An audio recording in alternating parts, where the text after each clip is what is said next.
moodi. Alati on keegi paha. Näiteks ükskord on nõid, teine kord hunt, kolmandal draakon. Kas keegi ei võiks lihtsalt olla natukene paha, aga mitte päris paha? Sest minu arust ilma pahata oleks nagu jäätis. Ilma šokolaadita üldse mitte huvitav. Aga kas on mõelnud, kust me üldse teame, kes on paha? Me loeme ju ainult ühte versiooni. Nüüd sa arvad, et muinasjutudes valetatakse? Jah, võib-olla. Näiteks 3 põrsakest. Seal öeldakse, et hunt tahtis neid ära süüa, aga äkki tahtis lihtsalt külla tulla. Mis mõttes? Külla hunt? Jah, äkki põrsakesed valmistasid talle hoopis lõksu. Mõtle, 3 maja, kõik erinevad, kõik nõrgad. Äkki nad tahtsid hunti hoopis ära keeta. See kõlab nagu juhtum. Ma olen detektiiv Hunt, saladuste jähtaja. Ja mina olen Sustu abiline Bruno, alati valmis, märkmik käes. Meie missioon, selgitada välja, kas hunt on süüdi või ohver. Valmis abiline? Valmis hunt.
nimekirjas on ka hunt.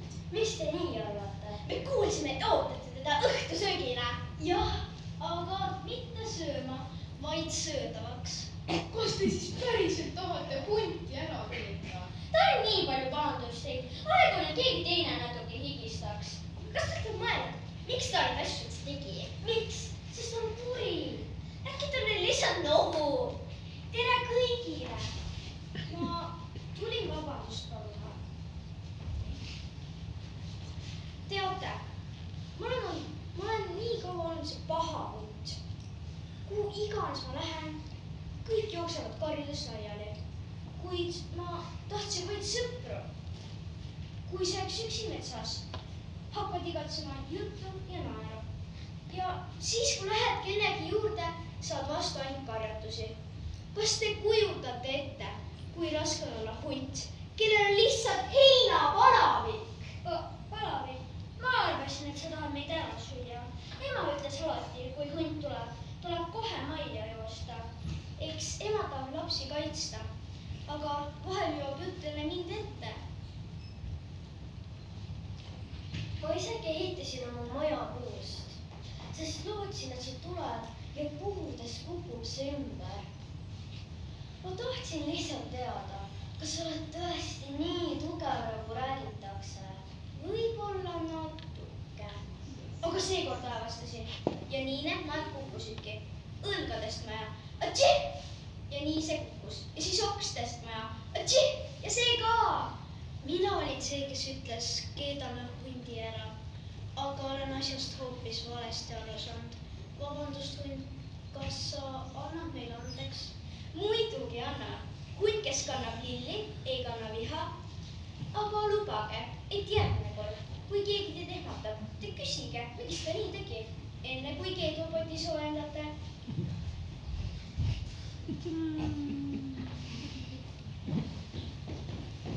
Ma pean oma oska muudatusi tegema. Võib-olla hunt ei pea meid ära sööma. Võib-olla jõuame panema kõik koos teed. Ja mina luban hunti alati sisse lasta. Siis saame kõik koos peitust mängida. Niisiis, kõik on rahul ja võime juhtumi lõppunuks lugeda. Tõeline süüdlane on heinapalavik, lõpp hea, kõik hea. Asi selge, aga saun on köetud. Lähme kõik sauna ja sööma. Muidugi mitte hunti. Detektiiv Utsi, esimene juhtum lahendatud. Uued ootavad juba ees.